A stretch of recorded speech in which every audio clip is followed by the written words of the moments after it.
শহীদ হওয়ার ৫৬ বছর পরেও আজও ২৪ ঘন্টা ডিউটি করে যাচ্ছেন এক ভারতীয় সৈনিক, যে ভারতীয় সৈনিকের জন্য ইন্ডিয়ান রেলওয়েজ তার যাওয়া আসার জন্য একটি সিট সর্বদা ফাঁকা রাখেন এবং ইন্ডিয়ান আর্মি তার স্যালারি তার পরিবারের হাতে তুলে দেয়।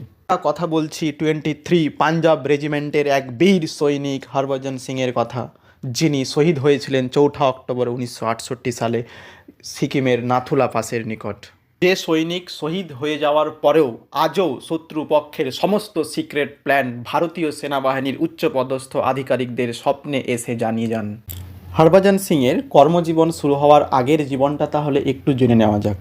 হরভজন সিং ১৯৪৬ সালের ৩০শে আগস্ট পশ্চিম পাঞ্জাবের সাদরানা নামক একটি ছোট্ট গ্রামে এক দরিদ্র শিখ পরিবারে জন্মগ্রহণ করেন। এই দরিদ্র শিখ পরিবারে জন্মগ্রহণ করলেও দেশভক্তি তার রন্ধ্রে রন্ধ্রে ছিল।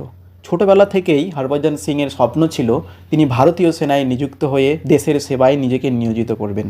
সেই উদ্দেশ্যে তিনি ১৯৬৫ সালে পর পাড়ি দেন পাঞ্জাবের অমৃতসর শহরে এবং সেখানে যোগদান করেন পাঞ্জাব রেজিমেন্টে।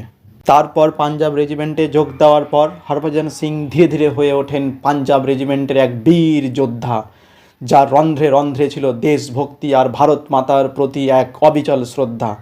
এই কর্তব্যে অবিচল বীর যোদ্ধা অবশেষে ১৯৬৮ সালের ৪ঠা অক্টোবর নাথুলার নিকট এক গ্লেসিয়ার্স গর্তে পড়ে গিয়ে মারা যান। তার ডেড বডি বহু খোঁজাখুঁজির পরেও ভারতীয় সেনার জওয়ানরা খুঁজে পান না। এভাবে কেটে যায় ৪টি দিন। অবশেষে এই জওয়ানের আত্মা তার এক প্রিয় বন্ধুর স্বপ্নে গিয়ে জানান যে তার ডেড বডি এই নাথুলার নিকট একটি গ্লেসিয়ার্স গর্তে পড়ে রয়েছে। তারপর ভারতীয় সেনার জওয়ানরা সেখানে ছুটে গিয়ে তারা অভিভূত হয়ে যান যে সত্যিই যে জায়গাটি তার স্বপ্নে এসে জানান দিয়েছিল সেই জায়গাতেই ডেড বডিটি পড়ে রয়েছে। মৃত্যুবরণ করার পরেও এই বীর জওয়ান আজও তার কর্তব্যে অবিচল। তিনি মৃত্যুবরণ করার পরেও ভারতীয় সেনার আধিকারিকদের স্বপ্নে জানান তিনি ডিউটি করতে ইচ্ছুক এবং ভারতীয় সেনার জওয়ানরা তাকে নিয়ম মাফিক আজও বিভিন্ন পোস্টে ডিউটি দিয়ে থাকেন।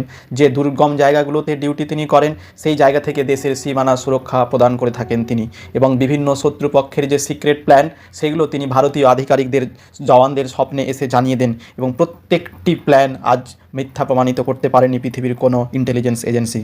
এভাবেই এক সাধারণ সৈনিক হয়ে ওঠেন প্রত্যেকটি ভারতীয় এবং ভারতীয় সৈনিকের কাছে শ্রদ্ধা ভক্তির পাত্র, এবং ধীরে ধীরে বাবা হরভজন সিং নামে পরিচিত হতে শুরু করেন। শুধু ভারতীয়দের কাছেই নন, তিনি চীনা আর্মির কাছেও হয়ে ওঠেন অত্যন্ত শ্রদ্ধা ভক্তির পাত্র, এবং ধীরে ধীরে সাধারণ এক সৈনিক থেকে সন্ত মহাত্মা বাবা নামে তিনি পরিচিত হন।